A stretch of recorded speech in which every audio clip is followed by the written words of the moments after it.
Today we'll be making vanilla buttercream.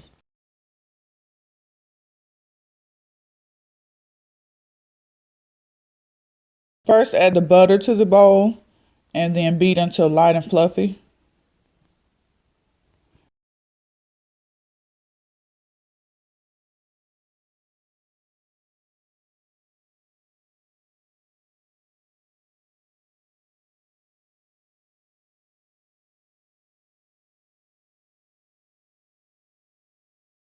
You'll see that I changed the view right here because I'm trying to get a good view that allows you to see inside the bowl.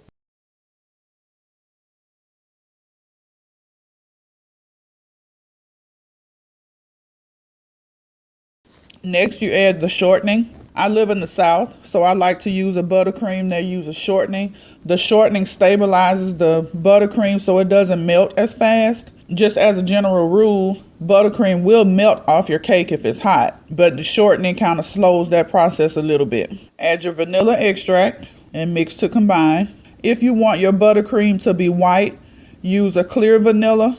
If you are going to color it, or it doesn't matter if it's a little off-white, you can use the regular brown vanilla. Now we'll start adding the powdered sugar. You'll see here that I turned the mixer on without putting the kitchen towel over the mixer. As I'd already said before, that beater blade will throw your dry ingredients out of the bowl. So don't be like me. Use the kitchen towel. And no, I didn't sift my powdered sugar. If you want to, you can. I normally don't do it because it gets mixed in and the buttercream is smooth anyway. When adding the powdered sugar, you'll find that your buttercream starts to get really thick and stiff, and it makes it hard for your mixer to mix.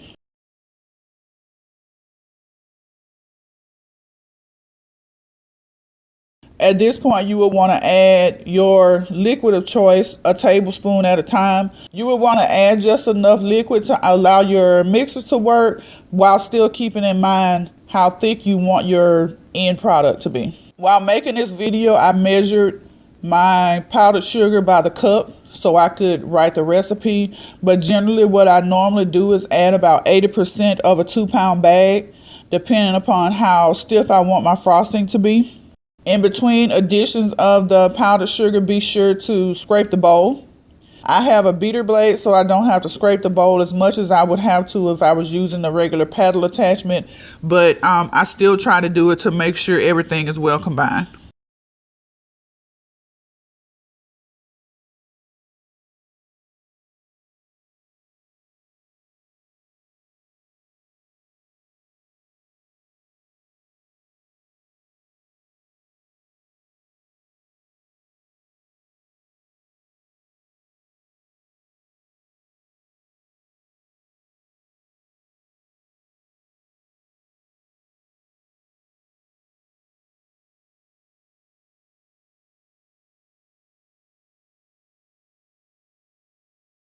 You all should see how I'm hugging this mixer while I have this kitchen towel on here.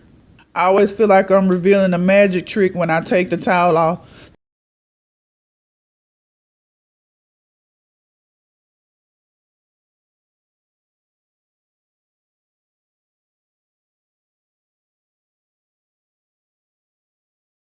You'll see that I didn't add the salt. That's because quite often I forget. But don't be like me. Be better than me. Remember to add the salt. And here you'll see the end result. At the end, when I'm done, I stand the spatula up in the buttercream to see how stiff it is. If it's not that stiff, the spatula will fall over. My gauge is usually to see how fast it falls over, and that really just depends on what I want to use the buttercream for. And yes, this is a crusting buttercream. I can't really say how long it takes to crust, but I don't think it's that long.